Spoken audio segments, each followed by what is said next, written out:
और एक संदेश मेरा और है।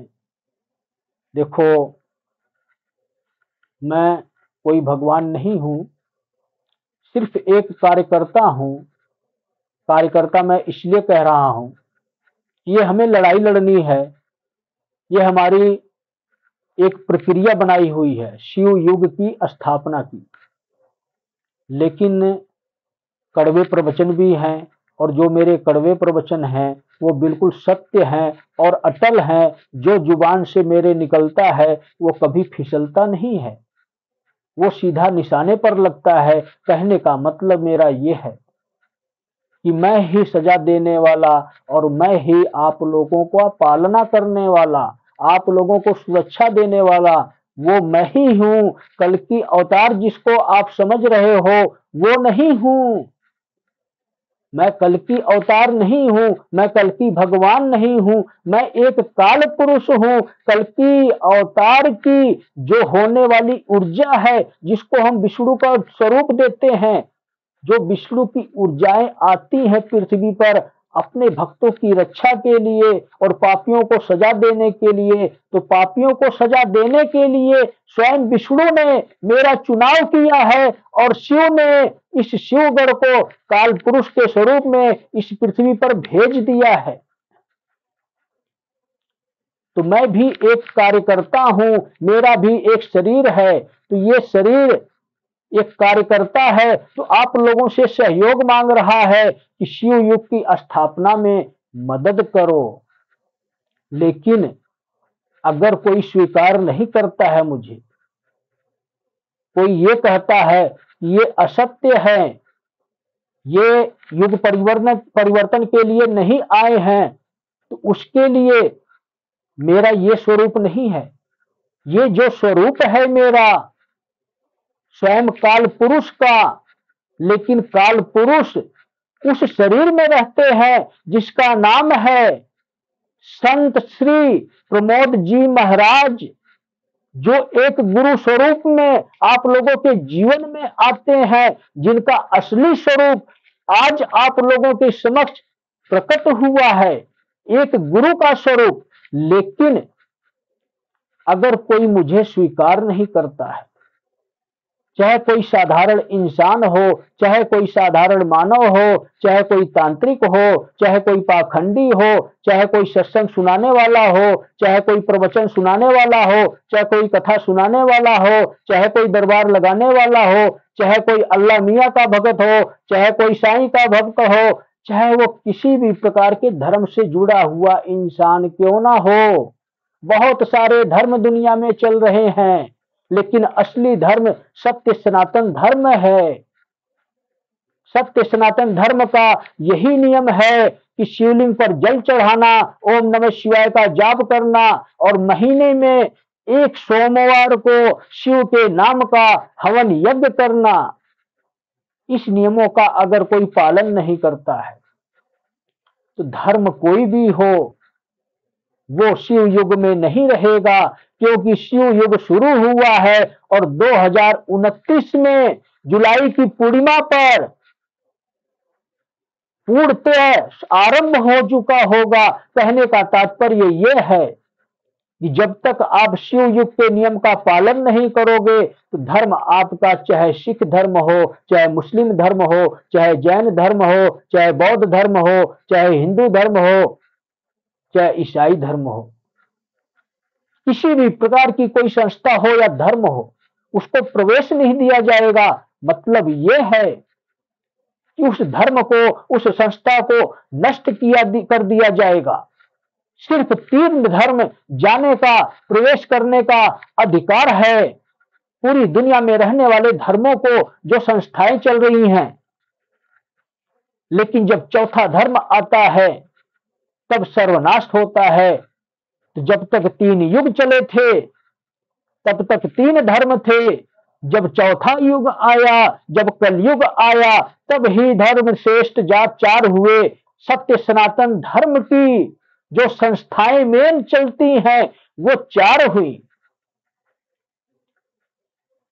तो 4 आप लोग समझ सकते होंगे, हिंदू, मुस्लिम, सिख, ईसाई के नाम से जो धर्म चल रहे हैं, यही चार संस्थाएं हैं। और अब कलयुग में एक संस्था को नष्ट किया जाएगा, अगले युग में तीन धर्म ही जाएंगे, तीन संस्था ही जाएगी, क्योंकि शिव ही त्रिदेव है। और चार युग के बाद एक युग को कम कर दिया गया, तो अब अगला युग सतयुग शुरू होगा, तो उसके बाद फिर तीन युग ही बचेंगे, और इससे पहले भी तीन युग ही बचेंगे। मतलब कलयुग नष्ट हुआ, इससे पहले भी तीन युग, और कलयुग नष्ट होगा तो इसके बाद भी तीन युग आना है। यही महत्व है। तो कहने का तात्पर्य मेरा यही है, ये इतना डिटेल में मैं इसलिए समझा रहा हूं कि अब ना भ्रमित हो। जिसको आप कल की अवतार समझते हो, वो कल की अवतार नहीं है, वो एक काल पुरुष है, और इस दुनिया में धर्म की स्थापना करने के लिए आए हैं, कलयुग को रोकने के लिए आए हैं। शिव युग का आरंभ उन्होंने शुरू किया है। क्यों? वो इसलिए कि शिव की शक्तियों से सारे कार्य हो रहे हैं। शिव और शक्ति ही इस कलयुग को रोक कर दिखाएंगे, क्योंकि काल पुरुष शिव और शक्ति के विकराल स्वरूप जो कलयुग को हरा सके, महाकाल और महाकाली की शक्तियों से काल पुरुष और काल रात्रि चल रही है, जो महाकाली के नाम से जानी जाती है।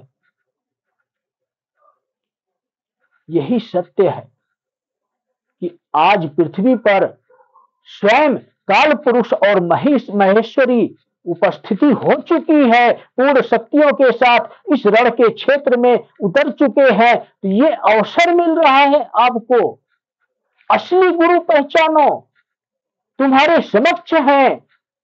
मैं ही हूं इस पृथ्वी का श्रेष्ठ गुरु, संत श्री प्रमोद जी महाराज, और इस दुनिया के, इस पूरे ब्रह्मांड के सबसे सर्वश्रेष्ठ गुरु श्री त्रिलोक भारती जी हैं, जो अदृश्य स्वरूप में है, जो श्रेष्ठ है, जो जगत गुरु है।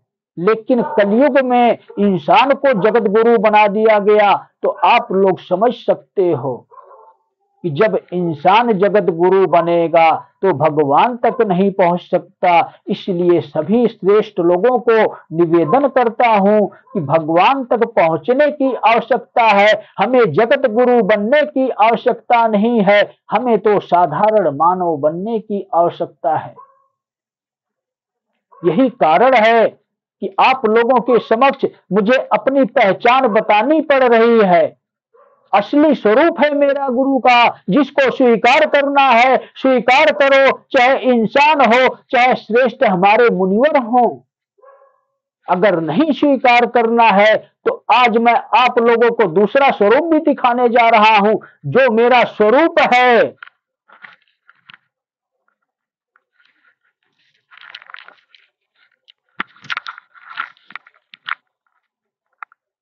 इस पृथ्वी के काल पुरुष का, और काल पुरुष जब महाकाल का आशीर्वाद अपने सिर का ताज बनाता है, तब वो विनाश ले आकर आता है इस पूरी दुनिया में, सभी इंसानों के जीवन में सब सुख सुविधा समृद्धि को बनाया हुआ सब एक पल में नष्ट करने की कोशिश करता है तुम्हारे कर्मों के हिसाब से।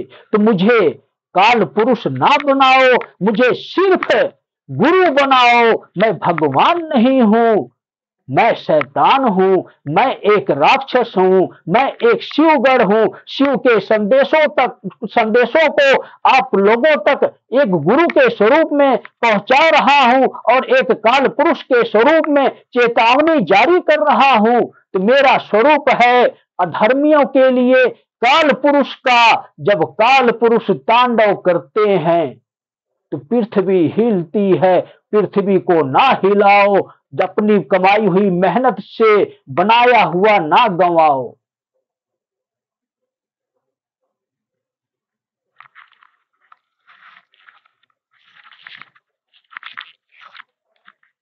सभी इंसानों से मैं निवेदन करना चाहूंगा कि मैं इस वक्त स्वयं एक साधारण मानव प्रमोद कुमार बोल रहा हूं, क्योंकि आप लोगों की तरह ही मेरा भी जीवन है और मेरी भी कुछ इच्छाएं हैं और इच्छाएं मेरी भक्ति करने की है, लेकिन मुझे समय नहीं मिलता है। मैं स्वयं अपने कार्य करने में सक्षम नहीं हूं। वो इसलिए कि मेरे स्वरूप तीन हैं। जिस प्रकार से शिव के स्वरूप तीन हैं, ब्रह्मा विष्णु महेश का, उसी प्रकार से मेरे भी स्वरूप तीन हैं। पहला स्वरूप मेरा प्रमोद कुमार का है। मैं भी चाहता हूं कि मुझे भी कुछ समय मिले, मैं भी कुछ पल बिताऊं, मेरी भी कुछ इच्छाएं हैं। और दूसरा स्वरूप है संत श्री प्रमोद जी महाराज का, जो आपको मार्गदर्शन करने के लिए है, आपके जीवन को सफल बनाने के लिए है। और इस स्वरूप में मैं आप लोगों के समक्ष तो नहीं आऊंगा, लेकिन आपकी सारी मनोकामनाओं को पूर्ण करवाऊंगा। वो इसलिए कि अगर आप मुझे अपना गुरु बनाते हो, अपने जीवन में स्थान देते हो, तो मैं आपके मार्ग को आसान बनाऊंगा, आपके जीवन की बुराइयों को नष्ट करवाऊंगा, आपके जीवन में सुख भरा जीवन प्रदान करवाऊंगा, क्योंकि मैं आपका गुरु हूं। लेकिन तीसरा स्वरूप मेरा विनाशकारी स्वरूप है, जो आप लोगों के जीवन के लिए बहुत ही खतरनाक स्वरूप है। कल की अवतार कोई मुझे समझना ना, क्योंकि मैं एक साधारण मानव भी हूं और मैं एक गुरु भी हूं और मैं एक राक्षस भी हूं, जिसको शिवगढ़ के नाम से जानते हैं, जो महाकाल की इच्छा से कार्य करते हैं। तो ब्रह्मा विष्णु महेश भी तीन स्वरूप हैं, उसी प्रकार से काल पुरुष के भी तीन स्वरूप हैं, तीन प्रकार के हैं, विनाशकारी भी हैं, लाभकारी भी हैं। और मेरा अपना स्वरूप भी है, मेरी अपनी इच्छाएं भी हैं। अगर मेरी इच्छाएं नहीं पूर्ण होंगी तो मेरा जीवन भी सफल नहीं होगा। इसलिए मैं यही निवेदन करूंगा हर किसी को कि कोई मुझ तक पहुंचने की कोशिश ना करे, सिर्फ मुझको स्वीकार करे, सत्य को स्वीकार करो, क्योंकि सत्य के लिए मैं आया हूं। जब सत्य को स्वीकार करोगे तो मैं तुम तक पहुंच जाऊंगा, तुम मुझ तक पहुंच जाओगे और तुम्हारा जीवन सफल हो जाएगा। यही सत्य है दुनिया का। कोई भी मन के भाव से मुझे याद करता है तो मैं उस तक पहुंचता हूं, लेकिन अगर कोई भी मुझे अस्वीकार करता है तो काल पुरुष पहुंचते हैं। और तीसरा स्वरूप जो मेरा है, जब कोई मुझको धुतकारता है तब काल पुरुष पहुंचते हैं, और जब काल पुरुष पहुंचते हैं तो आपको सजा देते हैं। तो स्वीकार ना करो मुझे, लेकिन गाली मत देना। जिस जिसने गाली दी होगी, जिस जिसने प्रमोद को बुरा भला कहा होगा, काल पुरुष किसी को छोड़ेगा नहीं। तो सभी भक्तों को जय बाबा की।